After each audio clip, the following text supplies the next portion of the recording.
Hi, this is Joseph Arthur. Thanks for checking out Come to Where I'm From. Please support us on Patreon, patreon.com/come to where I'm from.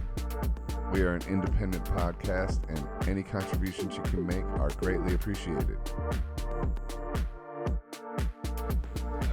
Where the fuck have you been? God damn it! I thought we said 11:30. Oh my God, you're beautiful. Nice to see you. For the record, it is 11:30 sharp. You do the yoga, or do you just do the Pilates? I'm a Pilates guy, but I vary it up like you. I don't stick to one particular vibe, Yeah. because otherwise I get bored. Not even bored. I get so used to it that my body doesn't really respond to it if you do the same repetition. It's like everything. It's like, what music do you listen to?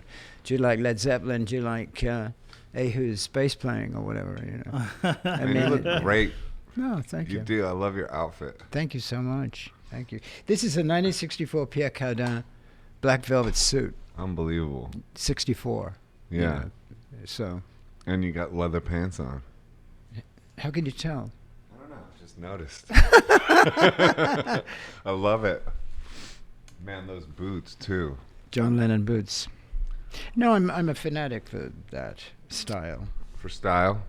Yes, but let's talk, and when we can we already are. Is this the gig right now? Yeah, we're already doing it. Oh my God! When you came down. Is that right? And I love the purple nails too. Okay, so I love clothes. I love style. Mm-hmm. I don't like repetition, which is interesting because I do Little Steven's Underground Garage, which is essentially the same playlists. Yeah. But the same playlist is what? You don't that pick we it? play. I play the same songs, the Drifters and Sam Cooke and Howlin' Wolf and Lead Belly at Little Steven's Underground Garage, and the vibe of that is, I've been doing it 6 years. So if you're playing the same songs for 6 years, you have to make sense of it. And the way I made sense of it was that it is a mantra. Oh, right. Which you repeat. Yeah. And if anybody knows anything about fucking mantras, it's you, Joseph, me, right? So I've been into those. Right, so my mantra is Jumping Jack Flash, essentially. Or Benny King, or Lead Belly, or whatever it happens to be. But I hear it differently every time. And the other thing is that it's comforting. In what way? Because it's an old friend. Yeah. It's 3 chords, and it's an old friend in 3 chords. Yeah.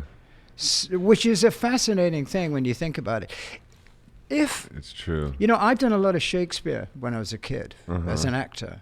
Yeah. And every time I would play, I played Hamlet, I played Macduff in Macbeth, I've done a lot of it. And the similarities are that when you write something that is so dense, or the music is so beautiful, then it means something different as you age, as you change. The music changes, or the movie changes, or the painting changes. Yeah. One day the Mona Lisa is grinning, one day the Mona Lisa is weeping. Yeah. It's up to you, One day she forgot her car keys. Yeah, yeah. One day she forgot her car keys, indeed, on a Dada level, yeah. So what's bringing you in New York right now? Stephen Van Zandt. Oh, okay. Essentially. It's his birthday today. Oh, so Happy birthday, Stephen Van Zandt. Shout out Stephen Van Zandt. And tomorrow night we are going to this gala for him at the Hard Rock because for his work, his activism in teachrock.org, which is getting instruments into schools for kids. Amazing. And Rock and Roll Foundation, which is unbelievable because what he does, he has teachers come to every gig. His itinerary for his last tour of America was cities that teachers are either on strike or about to be on strike. You imagine that? That's wild. As opposed to the biggest venues, the most money, all of that bollocks. I mean, he is so dedicated to the idea of music in schools, which has been castrated by you-know-who, the ginger monster. The gingerbread man? He who shall not be named. And so he's very, very, very, like into that, and it's a beautiful thing. I want to help. Well, come with me. You can be my guest tomorrow night. Okay. If you want to come to where is it? The Hard Rock. Yeah. The Hard Rock. Come. I'd love to. I'm going to give him the cake. It's his birthday today. It'll be really fun. And Southside's going to play. Southside Johnny and the Asbury Jukes. Are you going to play? No. I'm gonna just simply be there because I flew in specifically to show my homage to the guy who had put me on the radio. Yeah, well, you're a great DJ. Thank you. And a rock and roll star and a fantastic actor. But you know what else I love about you is that you're an inspirational force on social media. Yeah. And I take a lot from that. I think... is that something you decided to do, or did you just follow your gut? I mean, you were quite early on, being an inspiration and, telling people, hey, get in shape. And I love when you say, I love my life because I have a 29-inch waist. Like, I think that's funny as hell and cool. Well, if you do it in any other way, if you don't have a sense of humor about yourself spiritually, you're fucked. Yeah, exactly. So I come with jokes, and but it's also it's serious. It's too. making fun of my own narcissism, which I think you know something about. Well, that's a good kind of narcissism. Yeah. The bad kind of narcissism is when you try to break other people. And the bad kind of love is when you don't get fucked. So what I would say was about we'll go into semen retention later. Semen retention is actually a yogic practice. I'm on it. You and Sting, though, is not a good. It's not a good couple. Look. What about these? These help with semen I can't even retention. begin. Okay, let's share shoes. He is wearing. This is the key to semen retention. Out of no one will have sex with you when you wear these. Harryhausen shoe, and this is of course John Lennon's boots. But I mean, dig this. This is the thing, man.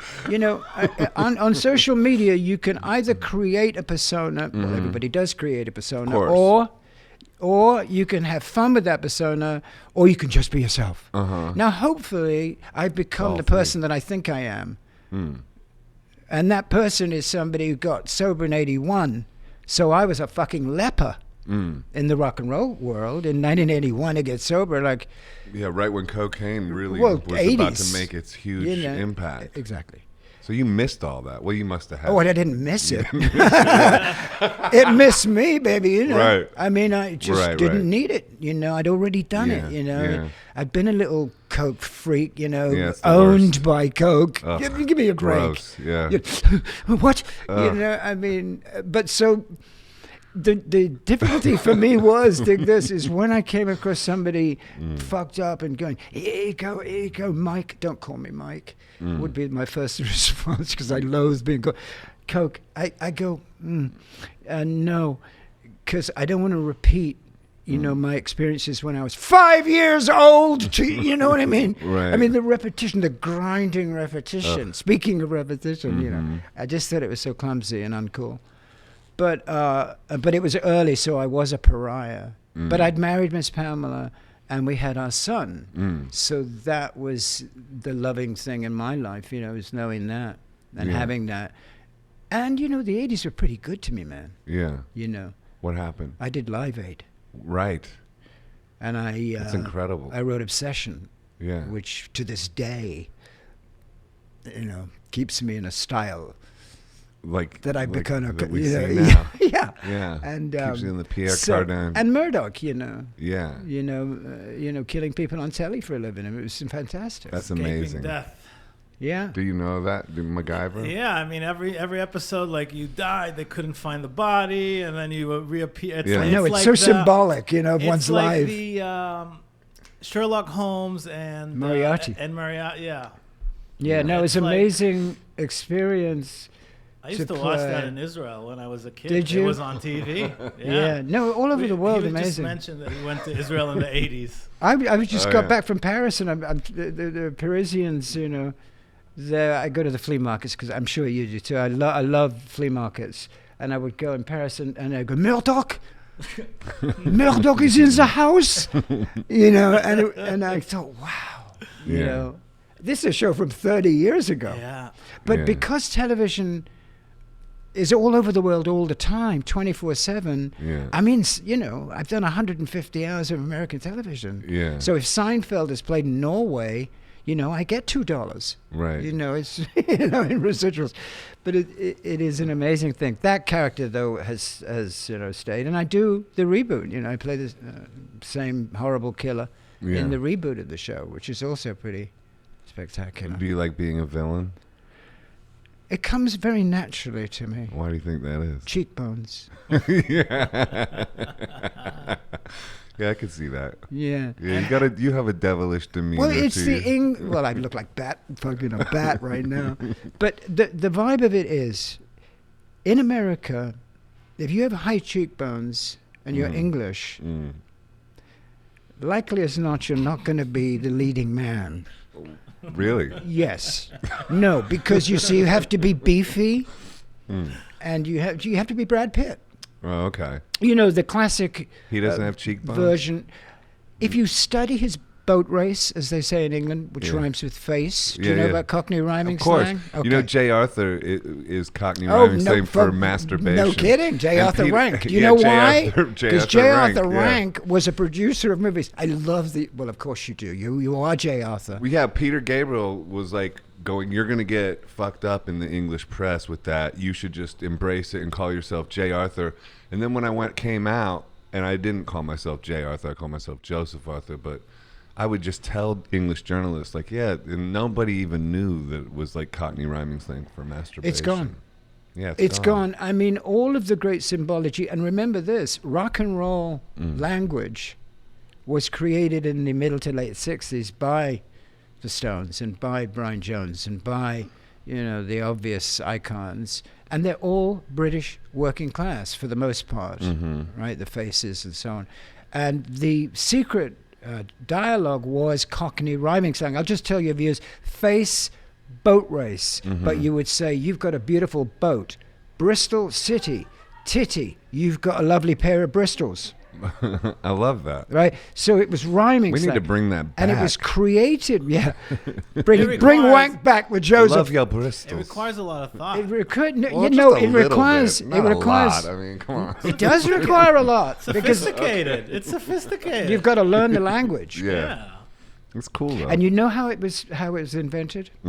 This is pretty fascinating. It was invented by the East End working class boys and girls, men and women, sisters and brothers, to protect themselves from the police. Oh, really? So they So would they have, could speak in because code. everybody's stealing everything. This is post-Second World War, where people were really fucked up. Yeah. And it was a way of being secretive and not letting the Rozzers, which is Cockney rhyming slang for the cops. The Rozes? Yeah, How does that Rozes. one work? It's too complicated. But I guess you were right, Hooter.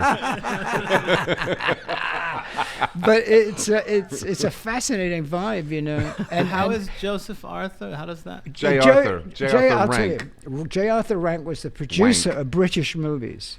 It's Cockney rhyming slang. So instead of being J. Arthur Rank, it's J. Arthur Wank. So they you say, have a I'm J. having a Arthur. J. Arthur, That means I'm having a wank. masturbating. So his So next my album, name actually means masturbate. Yes. I never heard that. his next album is called Masturbation Yeah. Blues. That's why I had to get into semen retention, man. No fat. Are you really? Yeah, definitely. How long? Well, it's been a little while now, like couple weeks probably since I really let one go, so to speak. Now, are you Yeah. talking about masturbation or are you talking about sex? I don't masturbate. Like if I have sex, I hold it, and then I just do that whole like sort of So wait a minute. multi-orgasmic male. There's a book called The Multi-Orgasmic Male. Yeah, I wrote that.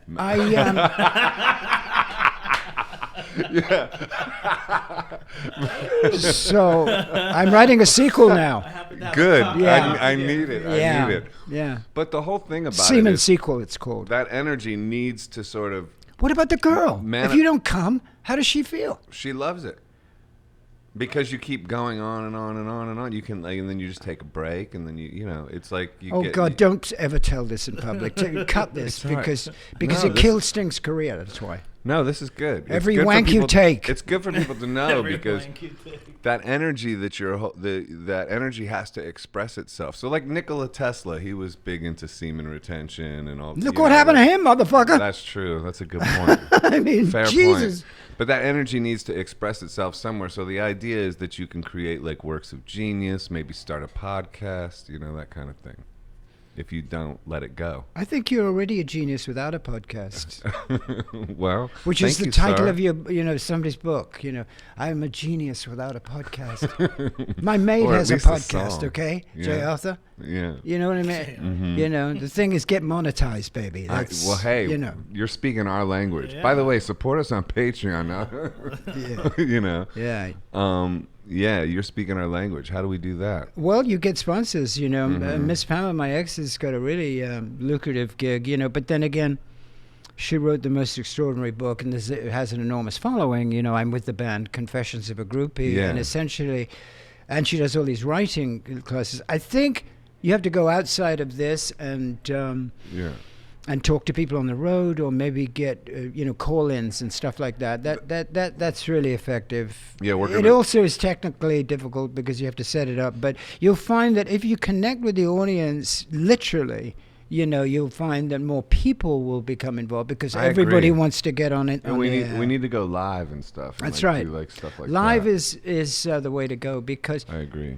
And then you have an accompanying website that people can write in what they want to ask you. That's true. Right? Mhm. And then you look at the website, and you look down at the website and say, Arnold from Duluth, Minnesota. Yeah, we Yeah. did that in the beginning. We Yeah. took audience questions. Yeah, for a second. Yeah, again. yeah. But if you combine the two, it's hey man, it's a crapshoot. Some people are just making billions out of it, Yeah. a lot of money out of it, and some people are just talking to a select few. Yeah, we're fine. We're fine with this for now. Like, we're gonna see how it goes. This is episode 51. Yeah. 51, 51. yeah. Yeah. So, what about Brad Pitt's boat face? Boat race. Boat. No, You were I was about to say I was so. just simply making the very simple view of what America requires. What does it require?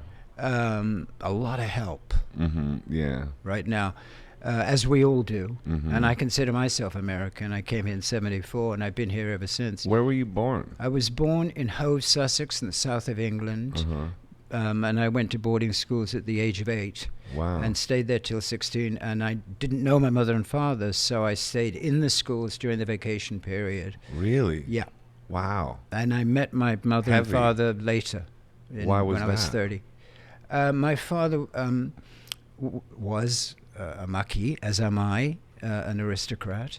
And What's that mean? it means that it's a titled family, 800 years of a title, Marquis, a French title. And unfortunately, he embezzled a lot of money and went to prison. Oh. My mother was his 5th wife, who was Wow. a jazz singer. Incredible. And at 17, he was 50-something. And she Wow. was schizophrenic and was put into an institution. I was raised by her friends until I was 8. They put me down for these boarding schools that he went to when I was 1 year old. Mm-hmm. So it was all paid for. So I went to these schools, but I stayed there and for 8 years. Incredible. 8 to 16. And how did you I read everything. And This is how I dealt And with were it. you did you get into trouble? Like, were you broken by this, or were you fine with this, or what? It's all I knew, What did you Joseph. get? Yeah. Were you loved by anybody? No, Wow. I was abused by many. Wow.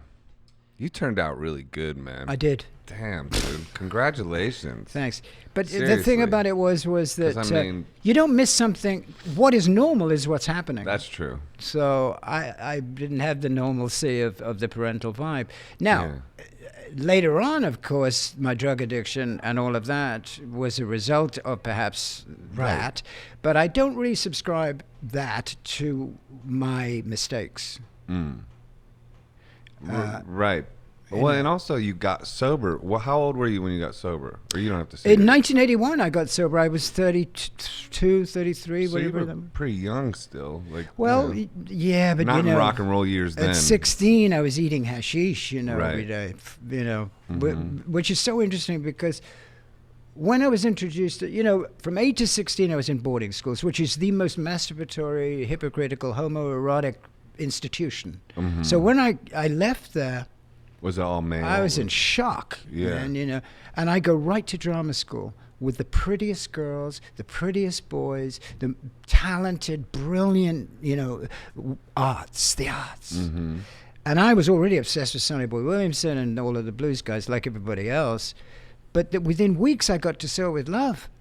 So this is like 66, 65, 66. And that movie was colossal and made us stars, those kids in that classroom with Sidney Poitier. And therefore, we had access to every club. I saw the Yardbirds, I saw the Animals, I saw the Nashville Teens, I saw, you name it. And this was This is in the late 60s. in London? In London. So You were already kind of a star? Or yeah, at least and I was on telly all the time, playing punks and, throwing bricks through windows. And, no, please, no. I did a million things.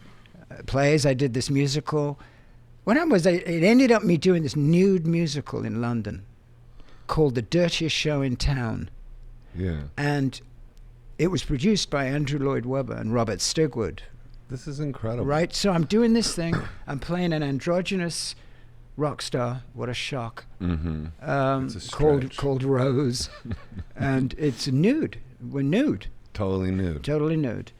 And for the first 3 weeks of rehearsals, everybody fucked everybody. And for the 2-year run, they did. everybody hated each other's guts. Really? Well, of course. Nobody fell in love? Everybody was not retaining their semen. Put God, it they that should way. have practiced semen retention.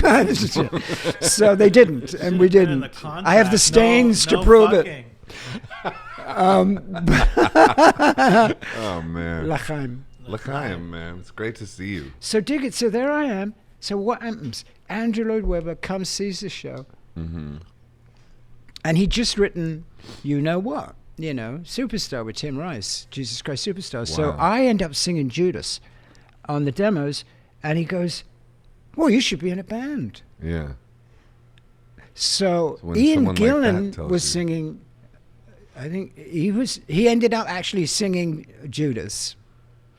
He was in Deep Purple. Yeah. Andrew love put Deep me on Purple. Purple Records.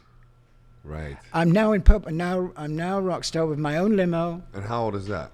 I'm now 20. That's unreal. And then he goes, okay, so you need a band. I thought I had no idea about rock and roll, how it worked. I didn't play an instrument.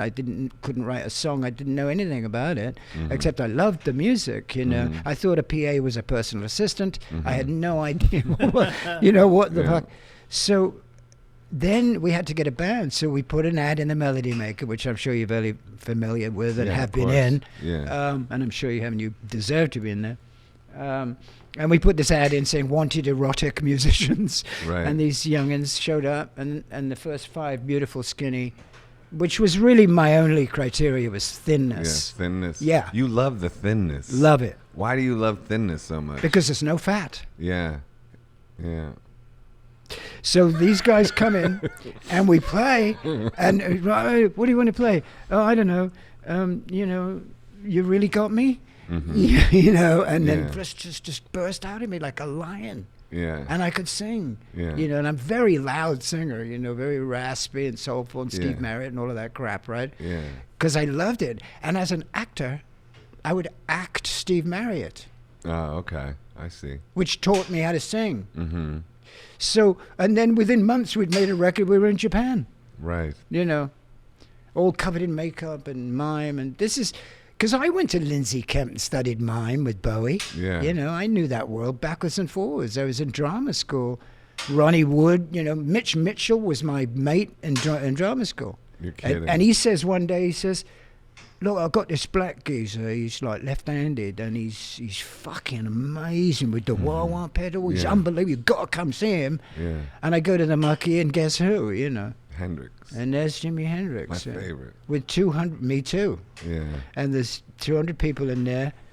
10 of them are Jeff Beck, Pete Townsend, and so on, looking at this phenomena that was about to hit them. Right. And the funny thing about that, all these guitar players in England, Townsend, all the great guitar players, the next day they all went out and got a perm. Right.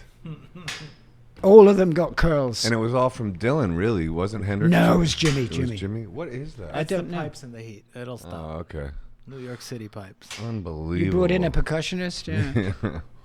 So, but did you have any kind of mentor? I mean, I'm just kind of trying to get my head around how all this happened to you. There must have been some positive role model or something, or how did this all come about? Well, I studied, I read an awful lot. So I was very into Joseph Conrad, and I realized... Heart of Darkness? Yeah, I realized what a hero was, and the kind of hero that I wanted to be. And it was I needed it. Where did that, you needed it. Because I'm like, where did that come from? I guess like self-preservation. Or when I was a kid, I remember thinking, I have to do something great. I have to be great, or I might as well die. I felt like that when I was like in first grade. That's exactly the way I felt. Yeah, I think like people that come sort of from, challenging backgrounds, yes. Challenging childhoods, kind of. Great title. Yeah. I there was that, and there was also the fact that I had just a feeling of entertaining. I just wanted to entertain. Yeah. It's the old adage about any entertainer that wants to be loved. I suppose that was literally, being embraced by an audience was something parental on a rock and roll level. Yeah. 3-chord parents. Yeah, 3-chord parents. Interesting. Yeah. Where do you think it comes from, your, like, love of life? I just am an exuberant person. I mean, I will, whatever it is, if it's like a pinkberry. Mm-hmm. I won't retain my semen even eating a pinkberry. You know what I mean? I mean, it's just that I just, I have a great, I have the facility to be able to love things over and over. I'm 71 years old. That's amazing, I feel dude. 17 years old. Dude. And I love you're on fire. all of it. Yeah. I love. I can't believe you're 71. Yeah. That's unreal. It's wild, dude. Yeah. How old is little Steven? He's 70. Yeah, SVC is 70. But, what's interesting now is realizing that I am that, and the changes that your body goes through. I'm not fighting anything. And I suggest that you're not either. You're enjoying the whole notion of hot yoga and all of the work you do on your body and your health and your spiritual life. You take very seriously. I do too, but I'm wearing eye makeup. Yeah. I mean, and I say that only because of the burlesqueness of my spiritual journey. It's not a scientific situation. Right. It's a very kind of cerebral. It's like Peter Pan meets Tarzan. Yeah. Well, you're ageless. You are. Thank you. I mean, it's absolutely true.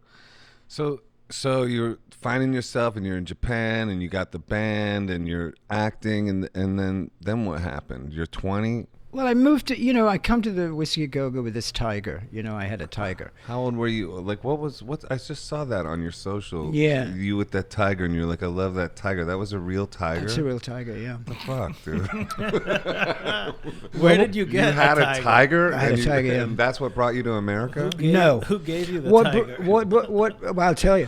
What it's all about is this. Where does one get a tiger? Rodney Bingenheimer Oh, okay. meets us at LAX, the ultimate Anglophile, with a absolute 3 cars, beautiful cars, filled with the most gorgeous girls you've ever seen in your life, meets Silverhead, the mighty Silverhead. Now, this band collectively weighed 150 pounds. There it is with the Right. thinness again. You love it. You love it. So I've been doing Quaaludes for like a week, and I was just a complete wreck, and I got off the plane topless, because we all of us walked around with no shirts on all the time, which I've noticed you do. I like J. that. Arthur. I go for some shirtless I vibes. wonder why you do that. Why is that? I don't know. I just don't know love either. it. I It's love just strange. it too. Yeah. Just, J. Arthur Wank. Six-pack wanker. There's your album title. But, so we're off the plane, and Rodney goes, "Come on, it's all happening. Get in the cars." Wow. Get in the cars. go to the What year is this? This is 72. We go to the Continental Hyatt, the Riot Hotel, you know, the infamous Riot, place where yeah. Robert is on the balcony going, the world is mine. Yeah. And he was right. Yeah. You know, that's another story. You know, I was with Zeppelin. I adore them, those two. Me too. They do not adore each other. But which is fine. But we get there, and outside the fucking hotel is a hearse. In the back of the hearse is a tiger. Wow. In the front of the thing, the driver is a guy with a safari hat on. He looks like Stuart Granger in one of those 60s movies about safaris and Ava Gardner and, you know, that vibe. And I say to him, what? And he goes, yeah, the tiger's a star of a TV show called Daktari, which was a show in the 60s on American television. And I go, can I rent it? What'd you want to rent it for? Because I love cats. Yeah. And it's powerful. Were But you it was, thinking like this could be like, well, I could be that guy in I'm LA wearing, with a tiger? Yes, Like, I'm wearing and you tiger knew. skin trousers. yeah. And you're like, this is my guy. This is it. Yeah. This is a sign Yeah. from the jungle I've of never life seen one. The that I should, jungle of life. right? I should have this. So he goes, you know, and we have so much coke and girls, and you know. So he goes. God, I wish I was there. So he brings us all into the hotel. Of course you do. So there's 5 rooms. You know, we always had 5 rooms like the Beatles in Wow. Help. You know, like Yeah. all of them. And no, never slept. Who slept? I didn't. I had a nap in August of '72. You know what I mean? In I terms forgot of the to sleep '70s. for a year, 1 year. Right. Yeah. So you know what I'm talking about. Yeah. So then you're in an altered reality. So therefore, answering questions like, "Why did you get the tiger?" Yeah. are kind of irrelevant. Exactly. But I get the tiger. I bring him up. There's no security in those days. You could go anywhere you wanted. You know, I mean, all the girls are there, With a tiger. and very famous groupies. You know, with their mothers. You know. Wow. This is very #MeToo, and it's something that one isn't proud of at all. But then I was 20, so Yeah. so we bring the thing in. The tiger's there. We go to the gig at the Whisky, the first gig. I come on with the tiger in leopard skin pants, going, "This is his uncle," you know, whatever. Right. Something. So we come, kids packed. Because of the British press loved us and all those Anglophile kids, you know, and all these girls literally wearing 3 sequins, man. Yeah. Maybe 4. You know, it was unbelievable to look out and see that beauty, Yeah. to see that, because people weren't fat then.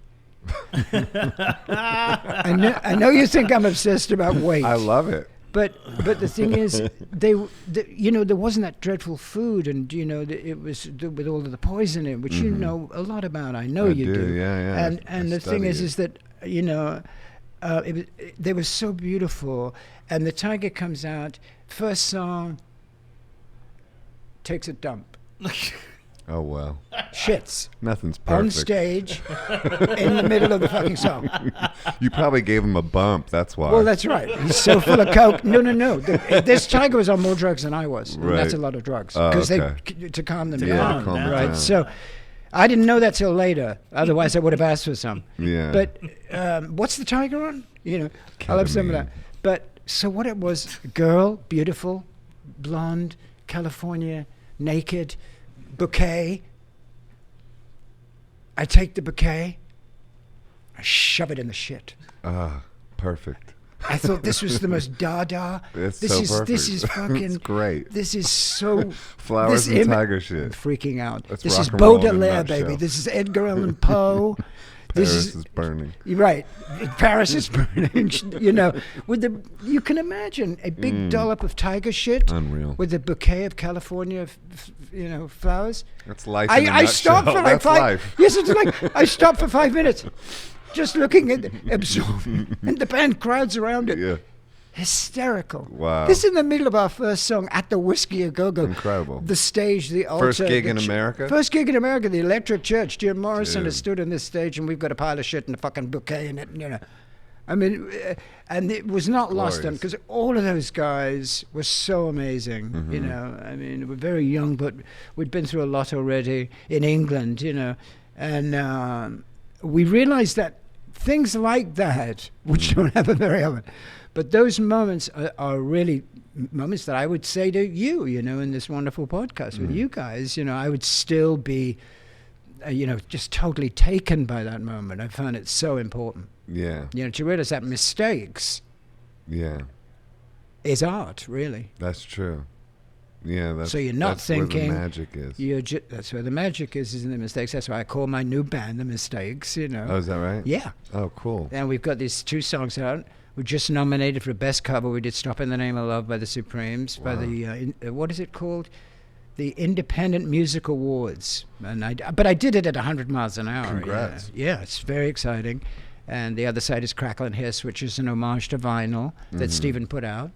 And so the Mistakes is my band. We're going to Japan in February, in Russia. Going to play, and I'll do Silverhead songs. Russia. I'll do Power Station songs, you know, and I'll do, and Russia, Vladivostok, and then so on. And so, you know, what can I say? From shit to Shinola. Yeah, why are English people good at rock and roll? Like, so many of the best bands in the world are English bands. And Americans have the best mavericks. The best what? Mavericks. Like, the best, like, solo artists are Americans, usually. Like Bob Dylan That's a or Jimi wonderful. Hendrix. That is a wonderful. Like, the bands are like Led Zeppelin and the Rolling Stones and the Beatles. It's the English. Oasis, yeah. Like, I rate them, too. But So do I. I Yeah. love Liam Gallagher. I love Liam, too. I think Liam Gallagher is the only rock star. Well, Who I else think is there? me and you are kind of. Well, yeah, sure, me and you. Absolutely. Well, yeah. I wear these. Well, you. Let's just say you. He's You, the only bro, one you. with the rock star attitude these Yeah. days who's keeping. Liam is, yeah. Yeah. No question. And I love his voice. And I do I too. love his fucking. No fucks Yeah. given with him. Yeah. I love his incredibly, wonderfully. Come on, Yeah. because dig this. When I came along, and I'm wearing makeup, and this is 1970, and those boys out there in fucking Atlanta, Georgia, would wait for us in the parking lots after those gigs, To try where to their fight. girls wanted to fuck us so bad and have some semen and not retain it. Retain, bro. But the vibe is that I realized that things would change, because the notion of that American quarterback, milk-fed guy is all they had. But then these sort of androgynous Brits come along as a band, which you asked the question about why British bands. Why British bands? I think there's a tremendous connectivity with working class young men. They stick together. Yeah. They were gangs, but they became bands. Now you couple that with art school, drama school, and the knowledge of the blues, which is a genre of music about the oppressed. The British working class was oppressed. This is my view. Right. So there was a bonding there. The groove of Chuck Berry, exemplified by Keith initially, I guess, and Elmore James with Brian. You know, and Mayall being this sort of know-all of it all, brought this together. And it was more of, I think, preservation. They found something. Yeah. And they realized that together they were more powerful than apart. In America, it's an insular world where you've got a guy in a living room, you know, playing. And that's what's so interesting about Neil Young, his career, and how he's retained that guy, that solo guy. And when he was in bands, he'd leave them at the peak of their, you know. It's a fascinating story. But yeah, all the British bands evoked and reinterpreted by America, who then created their own thing. We forgot the Who. How could you ever forget the Who? Yeah. Yeah. Pete Townsend. Great songwriter. A great songwriter, and everybody knows it. And right from the get-go, I mean, if you really study it, you know, I Can't Explain is a hymn to the disaffected and the working class of America. I mean, you know why he stutters? Do you know the story of that? No. So Generation is everybody was on speed. And they were called Purple Hearts. The drug was called Drinamil. And you would drop them and be up for weeks. Right. So you talk like this. Yeah. So Pete, he's 20, observing the behavior of young guys and girls, stuttering made him write that song. People trying to get the words out because you're so fucked up. Do you know why Roger Daltrey joined that band? Roger or- Daltrey is De Niro to Niro. Martin Scorsese. Townsend is Martin Scorsese. Roger Daltrey is De Niro. Simple as that. Well, Townsend, I guess his dad told him he wasn't handsome enough to be the singer, so he always had that insecurity. I think that's Did you hear that? ridiculous You know? because he was really cute. He was cute, You know, he had. but his dad told him. It's always about dad, isn't it? Which is Yeah. why I'm so glad I never had one. If he told me I wasn't cute enough for a singer, I would have shot him. Right. Yeah. I take that back. Well, you never know. So you met him when you were 30, though. Oh, my Your dad. dad? Yeah, he stumbled into the bar Where? with some teenage girl, and he with downers just falling out of his pockets. Wow. He just got out of jail, Wow. and by that time, Was this in L.A.? No, this In is England? London. In London. Yeah. What was that like? Getting ready to meet him? How was that nerve-wracking as hell, or what? It's a strange thing about nerves, isn't it? Let's talk about that for a second. I don't get nerve-wracked. You don't. No, I don't. Huh. I mean, I think, and that's why I've been able to keep working, Yeah. you know, as an actor, because actors, it's a very difficult gig. Yeah. Auditioning as an actor is one of the hardest things, Right. you know, because Facing you know. rejection. Well, actually, the audition itself, you've got to prepare for and go in there. Now, you've got to understand that you've got to be able to be in the moment and do away with the nervous system. Yeah. I'm always fascinated by the nervous system. If I did an electronica band, I would call it the nervous system. Mm-hmm. It's very interesting. So I very early on learned to control myself because I had to. I had to parent myself. Yeah. So it was, I couldn't wait to meet him. And how did it get set up? Like, just because he The was lawyers. getting out of jail, or The lawyers. the lawyers? Yeah, because of the estate. Oh, there was You an know, estate. There was an estate that they kept when he went to, you know, into jail. The whole thing was shut down. Mm. All of the money that came in for my father was shut down by the solicitors because he was in prison, and you know my education had already been paid for. So we ostensibly sat down and said, "Well, what's going to happen now?" And he So it was almost like a business meeting. It was in a way. yeah.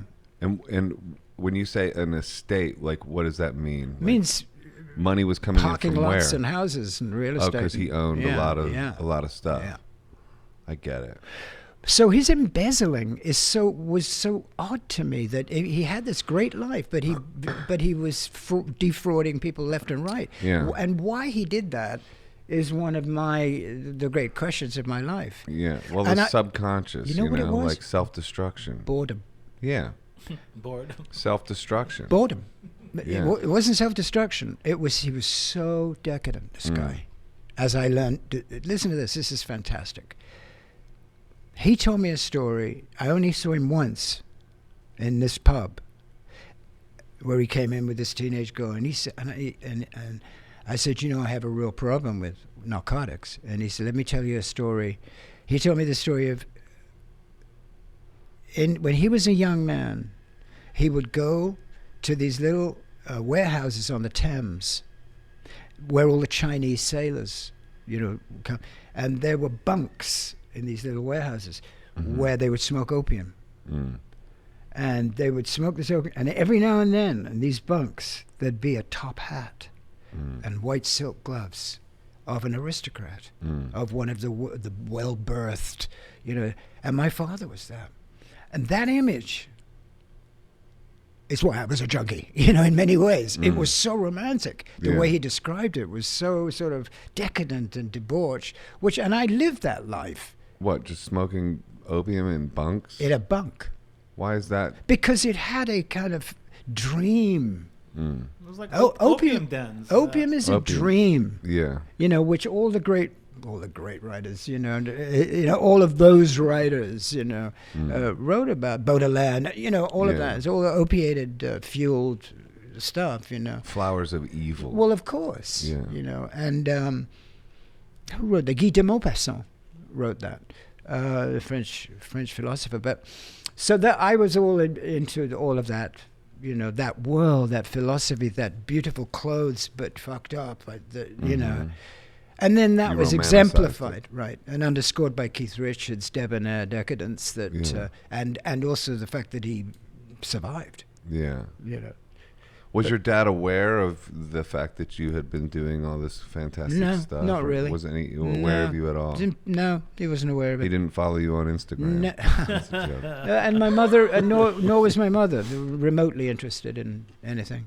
you Well, know. she was in an In asylum. a loony bin, in and out of sanity, on the streets. So when they let her out, she'd give everything away and be homeless. I remember me and Miss P went over there with the baby, our son, and she never came, but she sent in a taxi to the hotel we were staying at $1,000 worth of baby clothes Wow. in the back of a taxi. Hmm. And and that was, and we flew there to see her, but that was her response. It's wild how dysfunctional parents express their love in dysfunctional ways and just try to sort of sneak love through in this kind of way that's like, and it's just, in a way, it just kind of breaks my heart because, her personality disorders and stuff, but somehow we're trying to still be human through that. Yeah. You know what I mean? It's God. Yeah, God. Yeah. Little God shining. Little God shining through, like your mom expressing love that way, and it's Yeah. dysfunctional and it's fucked up, but it's also love. Yeah. In Very her much way. so. I found it You the know what most I mean? loving thing that, can you imagine Yeah, that? it's love. Yeah, it's beautiful. It is and beautiful. It's heartbreaking. Yeah, love is heartbreaking, Yeah. but it's also because the stakes are so high. What do you mean? Well, love is, you might lose it, Yeah. and most people feel that way. They don't really sink into it and absorb it. They're scared of it. Yeah, it's scary. The light is scary. They're scared of being with somebody forever. Yeah. And what is forever? Yeah. Forever is just this one kiss, there is no forever, Yeah. don't you think? Yeah, definitely. No forever. I have no idea what's next. I mean, if I predicted it, I don't know. What do you have like A goal? a God, a faith in God or anything like that? Do I you am pray? God. Yeah, but do you also pray or anything like that? All the time. Yeah. I'm praying now. Yeah, me too. Do you believe in Jesus or anything like that? Love Jesus. Yeah. me Adore too. Jesus. Yeah. I had a conversation with him this morning. What'd you say? I was asking him if he knew where I could find the perfect leather pants. Yeah, he hooked you up. Yeah. I was gonna say, what's he up to these days? Jesus. Jesus would never let me down. No, No. I mean, there are certain people. He's one of them. Buddha's another. Krishnamurti's another. Paramahansa Yogananda is another. There's people I turn to whose work and lives clearly can separate the difference between selflessness and self-realization. Yeah. I don't believe in self-realization. You don't? No. Why not? Because I believe in selflessness. Yeah. Selflessness. Yeah. I think if you're wrapped up in trying to find out who you are, you will never untie that knot. Right. Yeah. That's interesting. Selfless, Yeah. not self-realized. Maybe it's semantics, though. Maybe it's the Well, same yeah, thing but it's a once you good get way to of being that. able to determine the difference between self-obsession and self-awareness, Yeah. because they're incrementally tiny inches apart. Yeah. That's interesting. And I vary between the two, What do you mean? self-obsession Yeah. and self-awareness. Yeah. Yeah. It's so interesting. Consciousness is what we end up talking about when you're on a metaphysical tip. Yeah. Consciousness. Consciousness. So what does self-consciousness really mean? Yeah. I don't know. Nor do I. But yet the way the world Being- describes it is you're self-obsessed. Oh, he's too self-conscious. His work as an actor, you're too self-conscious. Yeah. Well, if you're not conscious of yourself, what is there to be conscious about? Right.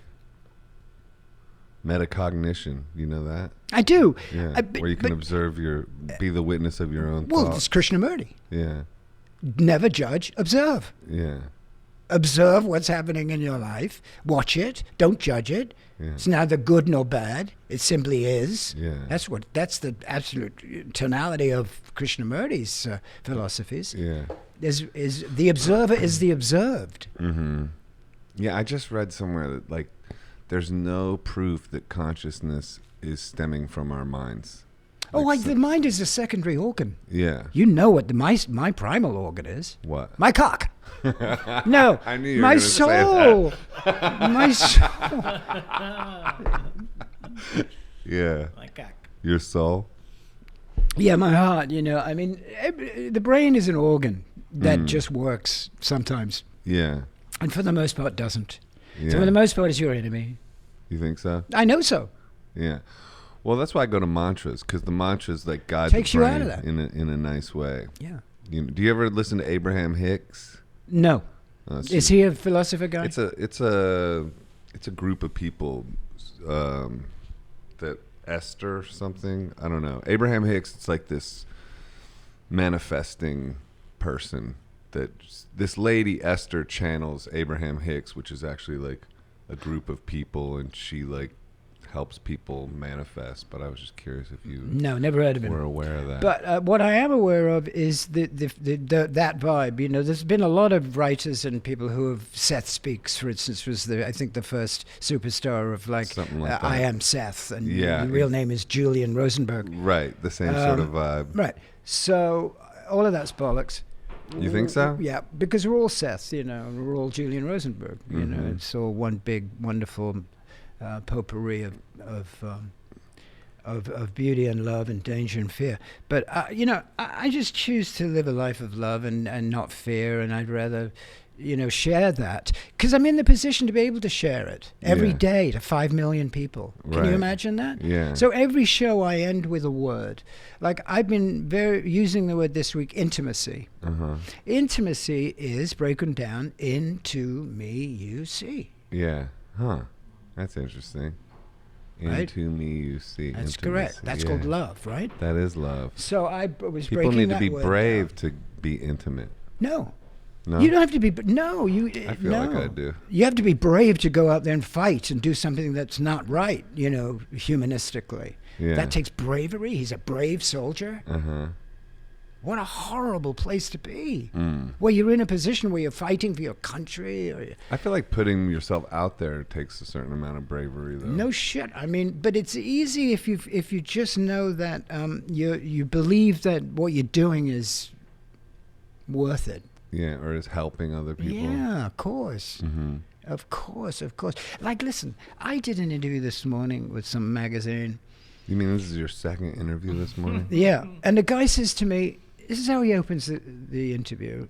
Sweet guy. He goes, "Oh, Mike, That's strike one right there, bro. you know, you're great, man. You know, you're so physically beautiful and spiritually beautiful, and a great musician. You're a classic rock star, and I'm a lousy bass player. I can't write a song. I'm just a piece of shit. But to talk to you, I said, stop. Yeah, that's terrible. What did you just say?" Right. And this is the beginning of the interview. I said, "You're announcing yourself as a loser? Shit. That how could you say that? Yeah. You are what you say you are." Yeah, some people aren't aware how powerful words are. Oh, but isn't it amazing that the guy would carry this around as a self-description to introduce himself to somebody he's about to interview? That he I'm a piece of respects. shit, and you're spectacular. Yeah. You know, and I could, I'm not worthy. and I said, dude, go write a song now, and you know, and be you, and that's great, and you don't have to be Jaco Pastorius to be, you know. So it just suddenly struck me there that I could go in two ways. I could go, "Oh, thank you," and go on with the interview, or say, "Don't do that." And I did the former, you know, I mean, the latter rather, The because latter, I yeah. needed him to know that, you know, that's not necessary. And how did he respond? He hung up. He hung up. No, I'm kidding. Oh, it was a phone. No. No. He It's said, like, I am a piece of shit. Click. yeah. Can you imagine? And there's me going, "Oh, just lost another magazine thing." Yeah. But it was a drug thing, you know, because I get a lot of these questions about drugs and all of that because I did a lot of them and haven't for a long time. So people want to know how you do it. And you never relapsed. huh? No, fuck no. And I got sober in 81 where there's no rehabs. It wasn't a career move, you know. That's wild that you never relapsed. I know, it's crazy. Because I find as like I evolve, like I'm like sometimes I'm like, I wonder if I could get away with it now that I've like changed a little bit. And every time the answer is no, I cannot. By the way, so just spoiler alert. I think you already knew that, I guess. Well, no. But what's important, for me, is to realize that I could. Yeah. You what? I could. I just choose not to. Yeah. I mean, if you're satisfied with what's happening, like I am right now with you guys. Mm-hmm. Why would I change that? Why mess with it? So if you're accepting of everything you're doing and you're loving what you do, why would you change something you're loving to do into something that was an experiment? Mm-hmm. I have had enough people experiments. do that all the time. They have the perfect life, and then they go and do something stupid and just fuck it all up.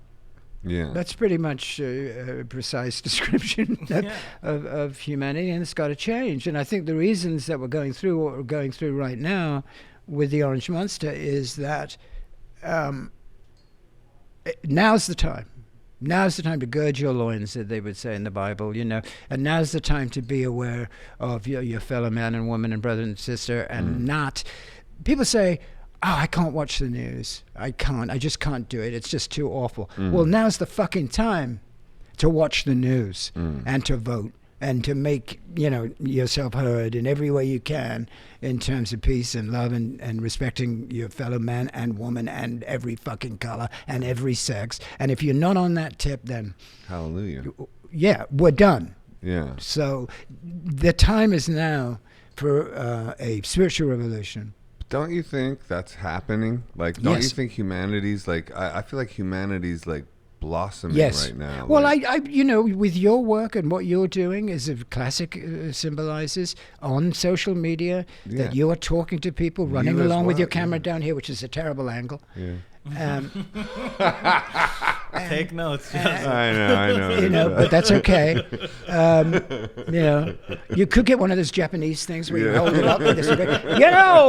With my parents. Stabilizer. Image the gimbal. But anyway, apart from that, clearly you care, and those people are growing, and the reason I think for that is because it's so necessary. Yeah. And if you have half a fucking soul, that half will become the other half. Yeah, but even like remember when the internet first started, there's lots more like people like taking shots at each other. I feel like now, like if you make a post or if I make a post or if people make posts, there's all these comments that are so supportive. I think we are very exceptional. Like, we are exceptional. You are loved out there. You are. I am loved out there. Mm-hmm. Why? Because I always respond. Mm-hmm. I respond to everyone. Yeah. I don't just respond to people with a little fucking asterisk next to their name. Mm-hmm. Yeah, I respond to Heather, Amy, Charles, Robert, Ahu. Yeah. Whoever. Asterisks. And I think how much of your day does that take up? Oh my God, I do it in seconds. Oh. I'm so fast at that. If it comes in and I'm there, boom, I respond immediately. It doesn't take any. In fact, it is a practice of communication. Social media is what you make it, like everything else. Yeah. He made a choice to not come. I mean, it's you. It's up to you. What am I going to do? Are you going to wear those boots or not? Are you going to fall in love? Are you going to dance? What are you? It's your choice. It's my choice to communicate, and I'm a good communicator. And I communicate what is the best part of me. Now, does social media allow you to put a filter on your soul? Mm-hmm. Yes. You can, here I am in Paris. Mm-hmm. Here I am in Greece. Here I am in the front row of the Stones. Here I am with my all-access bags.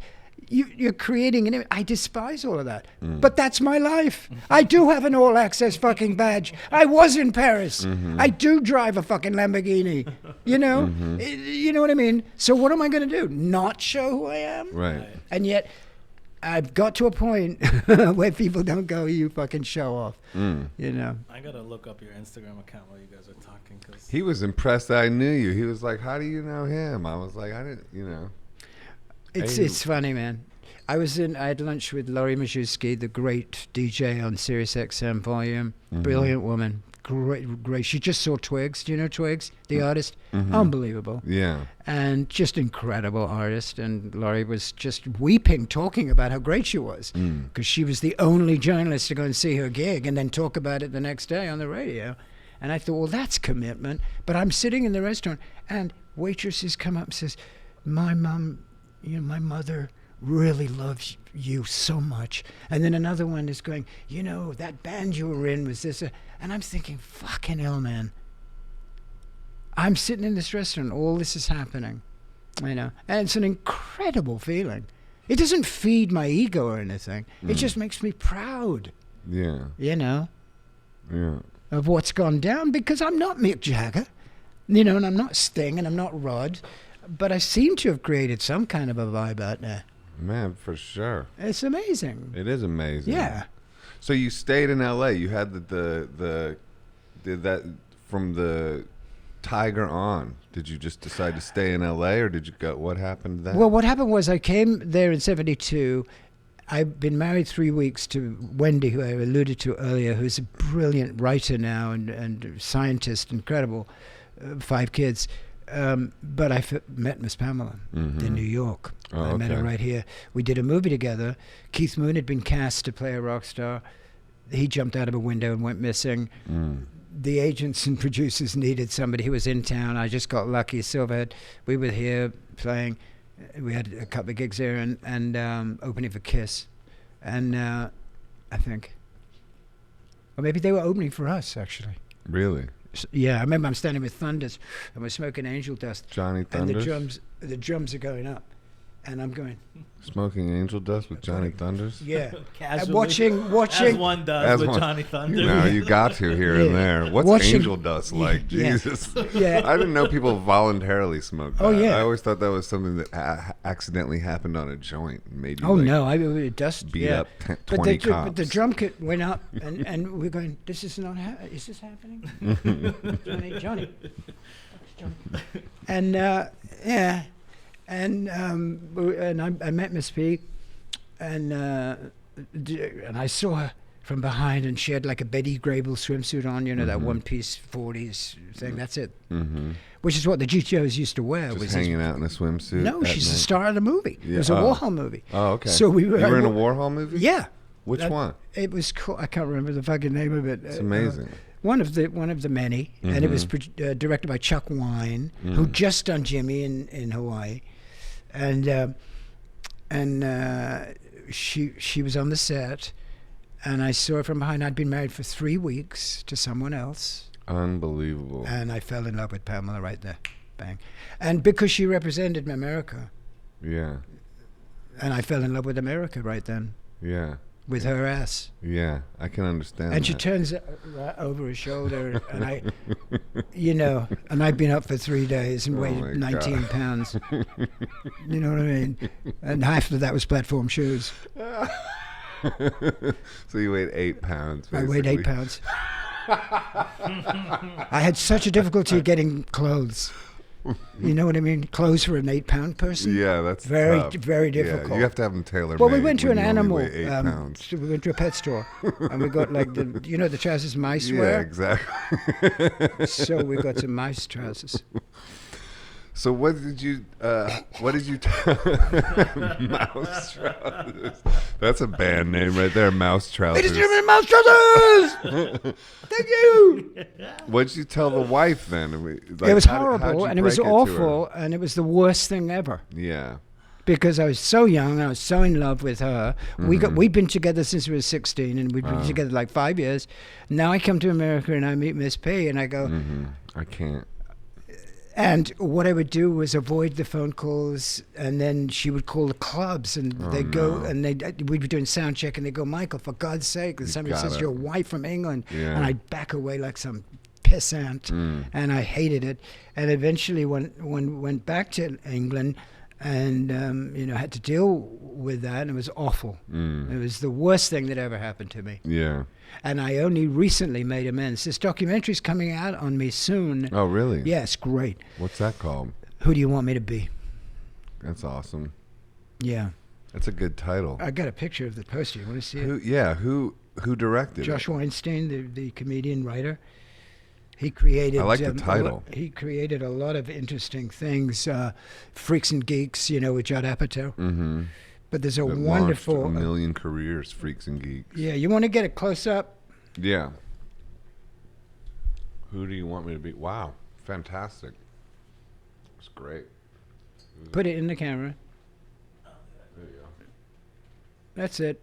Who do you want me to be? Yeah, I mean, it seems appropriate Yeah. because of all of the different things. Yeah. You're, But she, so what happened was, to answer your question about the first wife, is that he got hold of her mm-hmm. to talk about our lives together, Oh, okay. the brief life together, and I got to know her again, and because we hadn't communicated in all those decades, and it was an amazing thing. I mean, doing that documentary, man, whew, that takes it out of you.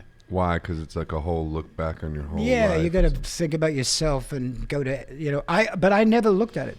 I just did interviews with him. Check out his arms. He's ripped. Definitely. He's Pilates monster. But the whole vibe about that is that I never looked at it. The 5 years that it's taken to make. Yeah, it's like the ultimate fourth step, Perfect. right? Perfect. And the fourth step for your listeners is why do you describe it? It's when you take an inventory of everything that happens in your life, Yeah. and then the fifth is making an amends, right? Yeah. Is that right?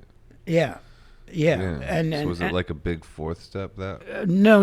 It was like a big step into the immortality. But it was emotionally exhausting. It spans your entire life. Yeah. But there's a lot there, I'm shooting at Clint Eastwood, and I'm grappling with Johnny Depp, and I'm singing with Live Aid, and I'm doing all these things, these amazing things. And when you see them one after another, and again, I'm not Sting, I am not that, Rock and Roll Hall of Famer guy, but I've worked my entire life since I was a child. Mm-hmm. At various things, and it's recounted right here. And it is a quest to find out who the fuck I am, and there are answers in there. Yeah. How did Live Aid come about? Amazing. I'm in Texas Yeah. with Don Johnson, my friend. Miami Vice. Yes. Sonny Crockett. Mm. And he's making a movie. I'd just written Obsession. It was 1985. And it was #1 all over the world. And I went to see him because we were living in his house in Santa Monica, me and Miss Pamela. What happened was he did 11 pilots. The 11th pilot was called Miami Vice. He leaves his house in Santa Monica. We move into the house, me and Pamela and our kid. He goes to Miami and does Miami Vice. This is how long I've known the guy. And I get a call in Texas when he's making this movie, a Paul Newman movie remake. I can't remember the name of it. Michael, this is Wayne Forte. Do you know who that is? No. Very famous promoter in New York. Oh, okay. Goes, it's a band that needs a singer. Power station. Band that needs a singer this summer. What are you doing? I said, what band? And he goes, I can't tell you. I go, oh, how enticing is that? Exciting. He said, there is a ticket for you at the airport to come to New York, check into the Carlisle Hotel, and come to my office tomorrow. Will you do that? I'd just broken out with Checkered Past, the band with Jonesy and Clem and so on. And I didn't know you were in a band with feeling Jonesy. great. Yeah, yes. He was the guitar player in Checkered Past. Wow. And we wrote a lot of songs together over the years, and I love him. And You and guys are good friends? I love Steve, yeah. Yeah. Steve's a genius. I love him, too. I love Jonesy's jukebox. He's not doing it anymore. No? No. Why not? He doesn't want to. Oh, okay. So we go to I fly to New York. I go into an office. In the office is John Taylor and Tony Thompson, both very nervous. They have a 6-month tour booked. The album's #3. Robert Palmer said, no, I'm not touring. I can't tour. Because the audience is 20, 30, 40, 60, 80,000 young girls topless. I can do that. 80,000 young topless girls. It's the title of my autobiography. Or 8 pounds, I don't know, one of the two. So Mouse trousers. Yeah. Mouse trousers, the tails. of mouse. So they're sitting there looking like really fucked up because what are they going to do? They've got a tour book 6 months. Why couldn't Robert Palmer do it? Because he didn't. Because have you seen his stage act? I will now impersonate the dearly departed, brilliant Robert Palmer. Yeah, he's brilliant. Are you ready? Mm-hmm. Yeah, but Liam is like similar. Like, Dude, you know, that was then. This is now. Yeah. That was Duran. Mm-hmm. Duran. The audiences in the 80s for Duran made the Beatles look like James Taylor. Right. Come on. Yeah. It was unbelievable, They man. had Right. the Taylors and they had Simon. Forget was about it. like- They were so Yeah. they were so popular hot as fuck. and they could be Yeah. expressive. Beatles fans were still trying to find out what fandom meant, Yeah. you know, but by then they knew. So there they are. So we go to the record plant. Of course not. We go to the power station studio, take the vocals off. I take the cassette. I get on the Concorde. I fly to London, same day, to be auditioned by Andy Taylor, the guitar player. I go, I check into the Dorchester. I go directly to the studio, haven't slept in 2 days. And you're listening to the cassette the whole time and just singing. Get it on. Yeah. You know the way Robert Palmer says, you hear that intonation? Get it on. Bang and go, get it on. He's down here. And I'm not, whoa, yeah, I'm up there. He's going, get it on. Bang and go, get it on. So it's all very intimate. Completely the opposite to me, you know. But I get his voice. I get the intonation. I go to the studio. I wait for Andy Taylor, 8 hours. Little guy walks in, 2 bodyguards, billowing in marijuana smoke, and I've set it all up. I've got the verse, I've got the chorus, got it all set up. Get it on. I go. He goes, all right then, go on then. He hits the button. I sing, you know, you're dirty sweet and you're my girl, you know. T-Rex. T-Rex, and he stops the thing and he goes, let's go shopping. Look, I went shopping. mouse trousers. I went to Vivian Westwood. I got £20,000 worth of fucking clothes. Ugh, I'm jealous. I want to do that. Vivian Westwood at that time, Yeah. not so much now, but at that time it was Yeah, all the pirate sick. thing and just fabulous. And I got cloaks and frilly everything, and got in the Concorde and came back to New York, checked into the Carlisle. That night, When you were in the hotel that night, were you just trying on outfit after outfit? of well, I all do your that new anyway. jams? Yeah. I do that every night of my life. Yeah. But so we're in the Carlisle, and Don's in New York, so we go to dinner to celebrate. I think it was not Mr. Chaz, Niçoise, Chinoise, who was a very famous 80s, you know, elitist Chinese food restaurant. And we're eating. John is over here in another table, John Taylor. And I haven't seen them since I've done this whole Concorde routine. Yeah. So John Taylor's over here, me and Don are here. People are going wild because it's fucking Sonny Crockett and John, you know, and I'm in the middle with, you know, Vivian Westwood coat with the things. And I get a call in the restaurant. This is absolutely true. I go to the phone, they go, you're out. Oh, really? Robert's going to do the tour. Ah, So sorry, man. bummer. So sorry. You can keep the Were you? clothes. That was my next question. Of course it Can I was. keep the fucking Of course clothes? it was. You can keep the clothes. Keep the clothes. I go back. This is all true. Nothing of this is made up. Put the phone down. I go back to the table. I say, DJ, I'm out. He goes, oh, yeah. Gets up. Goes over to John Taylor. Says, can I have a word with you? They go outside. They talk for 10 minutes. They come back. Don't say a word to me. Don doesn't say a word to me. We end the night. I get back in the limo. I go to the hotel. I look at all these clothes spread out of the most beautiful hotel in the world that give you yellow roses and a croissant in the morning, right? I get into bed. I go to sleep.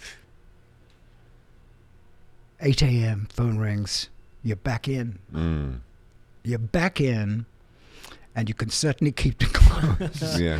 You're back in, And but I you have say- to give the I clothes say- back. Yeah, I say, why? Why? Why? What happened?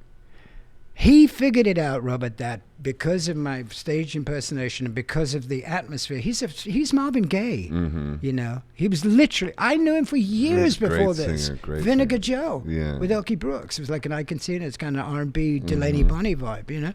Yeah. And I knew him. I sang with him 1,000 times, way before the Power Station. You know, so it wasn't any acrimony between us at all. In fact, quite the reverse. You know, I loved him.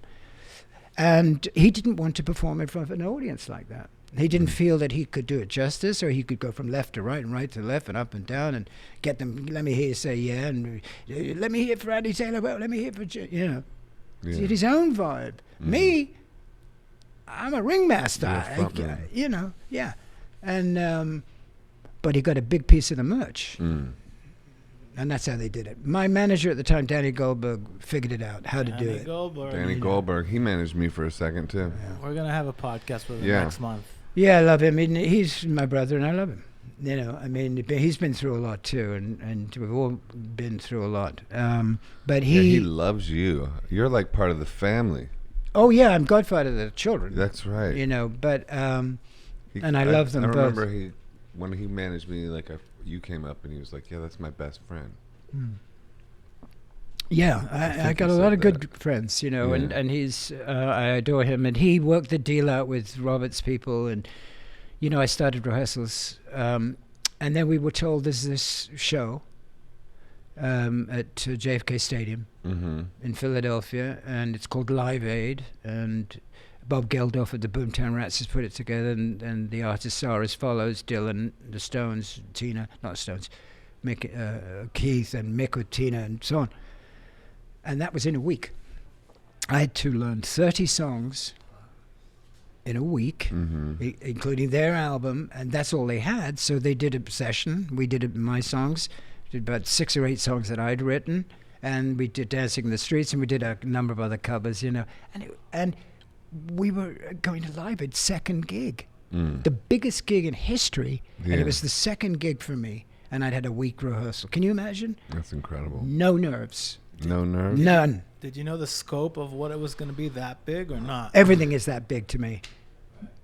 But I mean, there was no way you could conceive of that because 2 billion people watched it. What did Don Johnson say? He interviewed us. He introduced us. No, but when he found out you lost, good for you. You're a good interviewer. You remember things. There's nobody like Mikey. Essentially. Yeah. And if you want that crowd to go fucking crazy, and you want to keep them engaged and not just play songs, then the only way you're going to do that is with him. Because Robert is a whole other different kind of artist. He's a sophisticated, he's in a suit and tie, and this guy's going to come on in a G-string, and I think they'll like that better. You know, something like that. But he's so incredibly sincere and funny and seductive. Don Johnson. He's one of the great artists, you know, amazing actor and a good friend. And John in his sort of haze. So that's, I never thought of it quite that way. And boom, you know. Wow. Twist of fate. Now, a week after Live Aid, we go right to Miami and do Miami Vice. And we do Get It On Miami Vice, which you can see on YouTube anytime you want. And John goes, "We got a new singer." And he goes, "I know. Sonny Crockett in the show." Yeah. That's amazing. We got to look that up. The Don Johnson connection, is that why Melanie Griffith was one of your videos? Yeah. When I got out of the Power Station, and to be frank with you, I was pretty glad I did, you know, because it wasn't my kind of music. It's funky R&B, kind of like soul chic kind of thing, you know. And he's a rock and roll guitar player. But it was horns and stuff, and I like guitars, bass drums, you know, and you know, raspy more vocals. Blues. Yeah. Rock. Yeah, and so I did this record, and you know, we all, shall we say, in those days there was a certain family vibe, you know. And Melanie did the video. I watched that. I bet you did. Did you ever meet Marc Bolan? Yeah. Oh yeah. Yeah, sure. Got stoned with him. And you were friends with Iggy Pop too. Love Iggy, yeah. Yeah. I mean, those two people, I think, really sum up a lot. You know, Mark was the real thing, and you know, he was a little actor, model, You know, Yeah. he modeled for things and wore moddy clothes and did that whole thing and had John's Children, which was a mod band, you know, somewhat Shel Talmy-ish and The Who and all of that, but didn't go anywhere. Hair grew, drugs were taken, Tolkien was read. Electric Warrior happened. And Electro Warrior happened in '71, and One of the with best. Visconti, one of the greatest records ever made. You know. Yeah. Simple, but Visconti. Yeah. You gotta really, if you really are hard pressed to find out who's the guy, Mm-hmm. I would say certainly at that time with David, you know, Yeah. Bowie. The drum sounds on Electric Warrior. Crazy. Just, I love it. But his guitar sounds. Yeah. I mean, but he loved, he loved Carl Perkins and all of that. Mark. He very rockabilly, loved it all, Elvis and all of that. But it was this wonderful language that he created. Warlock of Love, the book of poems, came out before the records. Oh, is that right? Yeah. I didn't know that. He was writing Poetry. way before he became a rock star, a Interesting. glitter rock star. And Yeah. all of that came from his girl, you know, just do that Yeah. and then boom, Yeah. cheap ecstasy. Short-lived. And just to bring it back to here, like you have a relationship ongoing now that's like survived for how long? Like, With who? with your current With partner. my partner Britta. We've been together 10 years. We got married a year ago, December 21st. Congratulations. Winter solstice. Thank you. Yeah. Never been happier. And she's a Pilates instructor. She's a Pilates instructor and also a horticulturalist. She has a degree in plant science. Interesting. So all of our land, you know, the garden and everything is all, you know, we grow our own vegetables and, you know, you'd adore it and you must come over when you come to LA. I will. And she is an inspiration on a daily basis. How'd you meet her? We did a tribute to Scott Walker Oh, okay. and John Doe and Exene and And she Fits was, in the she's Tantrums. a singer as well? No, she was running the club. Mm. She loves music. So she ran these clubs for this guy, Scott Sterling, who had a bunch of clubs in LA 10 years ago. And I emceed it, and the sun ain't gonna shine. I did that. And other artists did, you know, other Scott Walker, because Scott Walker is one of the great artists. Inspired Bowie. Scott Inspired Walker. Bowie. In the Yeah. baritone, you know, when Yeah. the voice is lower, like Morrison. Like you sometimes sing down there. Mm-hmm. And there she was, and again, you know, had a cigarette, and I walked by, and I was smoking in those days, and it was instantaneous. Like I believe it always is. I know it can happen in different ways, love, but Mhm. I just thought, oh my goodness me, this is great. And, No bathing suit needed. no bathing suit, black coat, and we fell in love, and we've been together ever since. And what's the secret to making it last? The secret to making love last is never to ask yourself that question. Okay, sorry. You know, because then you're Don't think about it. Then you're thinking about potential limitation. Mm. So I don't do that. Yeah. I just get up and there she is. Yeah, you just live in the moment. I think I do, you know, Yeah. to a great extent. I've got to the position now where as an actor, I don't learn the lines. No. I have people write them off camera, obviously, and I Like just cue cards? I just read them. Oh, yeah? Yeah, because I am not going to walk around my hotel in Atlanta and go, and you will never outlive, no. And you will never outlive me. Right. No. I will never do that. Right. And I found that if I just have the words, or I'll get somebody to feed me the lines. Just being in the moment. Yeah, because then you don't know, you know, your mother's dead. Mm. How would you react? Right. How would you, you know, I mean, I don't know.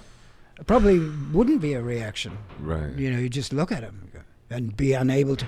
But people forget that. Your mother said, no, my mom. Yeah.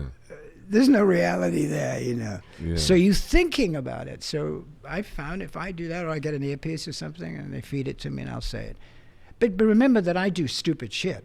You know, I'm killing people on telly. Mhm. You know, I mean, it's not stupid shit, but it's not, you know, Godard. Right. So. Yeah. And that's just so I don't have preconceptions. No, you know, I love her, and we have these cats and these flowers and our beautiful home, and there's no questions need to be asked. Right. That's great. I think so. Yeah. I wish it on everyone. I hope everyone could be. Do we have spats? Of course we do. Yeah. If the TV's too loud, or it's the silliest things. Yeah. But we know that they're the silliest things, so Right. it doesn't become a source of inner, resentment. Yeah. And we bring shit up. If something's not working, it's not, you say so. Yeah, it's just like finding somebody that's actually for you. That's not going to be Yeah. envious of you getting some light shined on you or something like Oh, that. God. That type Well, of she'd have a shit. hard time, wouldn't she? Yeah. It's not, she don't care about that. She's proud of me. Mm-hmm. Even if I write a dumb song. Actually, the truth is, she'd say, that's a dumb song. Mm-hmm. Now, that's love, right? Yeah. That's not your best. She'd Right. probably put it that way. Saying it like it is. Saying it like it is. Right. What do you like living in LA? Yeah. You love it? Love it. Yeah. What do you like about it? Well, what I liked about it 40 years ago is not what I like about it now. What'd you What I like liked about it 40? then Yeah. was I was constantly working for 20, 30 years as an actor and writing songs and touring and so making movies. And then we moved to Pasadena. Pasadena is not L.A. L.A. is pretty horrible, really. Hollywood, It's packed. Yeah. It's impossible to get anywhere, park anywhere. And the homeless situation. The homeless situation is something that's very Crazy close to my now. heart, as you know. Yeah. I formed this thing called Street Hearts, and I'm very active in that. And What's that about? It's about raising fucking money and awareness for the kids, because any bridge you go under in L.A., Yeah. there's It's a 10 tent city. cities, right? So, and it's now every city. We just went to New Orleans for a few days just to have just to get away from it all, and it was the same there. And that's where I had the idea of creating this thing, Street Hearts, which I'd love you to be a part of. You'd be perfect. I would love to do And it. we're going to do put a whole show together, which you will play at, I would love to. and money and awareness, man. On a Bob Geldof level, there we'll do it. Because I think rock and roll musicians are dying for a cause. Absolutely. They think want to be part of something, Absolutely. not just fame and fortune. No. It's ridiculous. No, the whole point is I feel best when I feel like I'm actually offering something up to anyone. Well, that's why when You you're know what I mean? painting and playing, who else has done that? Yeah. Nobody's ever done that. Yeah. Where you're actually giving them this, giving them that. Yeah. It's all just absolutely giving this gift that you've been given Yeah. back again. That's all it is. Yeah. So if you can make that work in a industrial way, Yeah. which would be getting those tents off the streets and getting houses and getting housing for Right. the homeless, that's the ultimate, isn't it? I would absolutely The ultimate love- applause would be no tents. Yeah. Ooh, that's great. What makes you the happiest? Lately, my cat. Mm-hmm. Yeah, I'm deadly serious. My Yeah. cat on my lap. Yeah. Every morning I get up at like 4:30. Really? Every morning. 4:30? Yep. Damn. And I go to the gym. And I come back, and I put a blanket on me. I'm just drinking water and doing all the stuff and preparing my show. Yeah. The radio show. Yeah. Yeah. Cat on my lap. Read what I got to do. Because I do these features, crossroads, different artists every week. I do one artist and I talk about them every day. Mm-hmm. And then at the end of it goes up on SoundCloud.com, Underground Garage, if you want to Mm-hmm. see it. This week it's Lou Reed. Next week it's Amazing. Keith Moon. Yeah. And I got I the love cat Lou. and I think, I know you do. And he loves you. Yeah.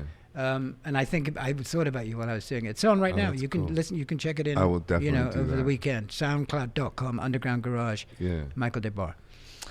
Lou Reed, I broke him down all week, talked about everything, all of it. Laurie, clearly, Tai Chi, all of it. Yeah. Tai Chi. Not just the obvious. Yeah. Wow, he influenced everybody. Got it. Yeah. Were you friends with him? And he wore black. Oh, really? And Warhol wrote Vicious. Yes, indeed. Got it. Mm. So I never deal with the obvious. Mm. I'll always go for the person, but that takes a lot of research sometimes, Yeah. A lot of the people I knew or know, Yeah. but a lot of Did gone. you know Lou? I met him several times Yeah. with Iggy, and Yeah. that whole scene, Maxis. Yeah. But that's all gone. Yeah. That doesn't exist. that whole world. Mhm. You know, it doesn't exist, and he knew it then. To be honest, Mm. you know, Yeah, he was as soon always as the he smartest documented it, person it was in the room. over. Yeah. As soon as what? As soon as he documented it Yeah. and wrote about it, Yeah. it was over. Right. Vicious, you hit me with a flower. The minute that was recorded, that era had ended because it was stamped. Yeah. It was documented. So it's history. Mm-hmm. And he knew it. That's why he made the metal, that Metal Machine Yeah, music. he made that record Mhm. as a gesture, which I found so cool. Mm. Yeah, even to the very end. I mean, like his album Lulu with Metallica. Yeah. He got slated for that, Yeah. and That's ridiculous. It's and who's brilliant. It's brilliant. Who's It's like, doing the slating? I know, but like so like his exit was to be slated like that. Perfect. You know, it's like How else would he go out? Yeah, You I know. guess so. But I mean, he is. He's specific. I mean, there's only a handful. And he's one of those handful, and I try and deal with those handfuls in my show Crossroads on Little Stevens Underground Garage Series 6 on Channel 21. I think I'm done. I mean, I could talk to you both. No, for we could talk, but weeks. yeah, we know you're on a time limit. Yeah. We did push it to earlier to Yeah, get, no, to this get more has out been of you. fantastic. And so that's your meditation, basically. The cat The cat preparing the show. preparing the show. What I'm trying to achieve though is that nothing is important, and everything is important. Mm-hmm. Yeah, I suppose leaving you with that non sequitur that's perfect. is interesting. Mm-hmm. So just think about that for a second.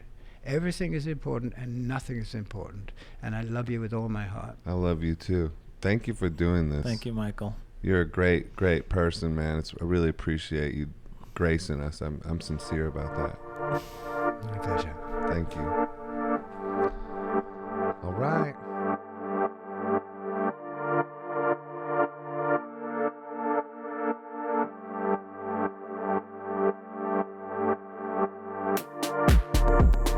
Hi, this is Joseph Arthur.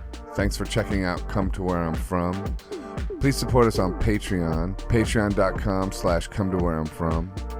We are an independent podcast, and any contributions you can make are greatly appreciated.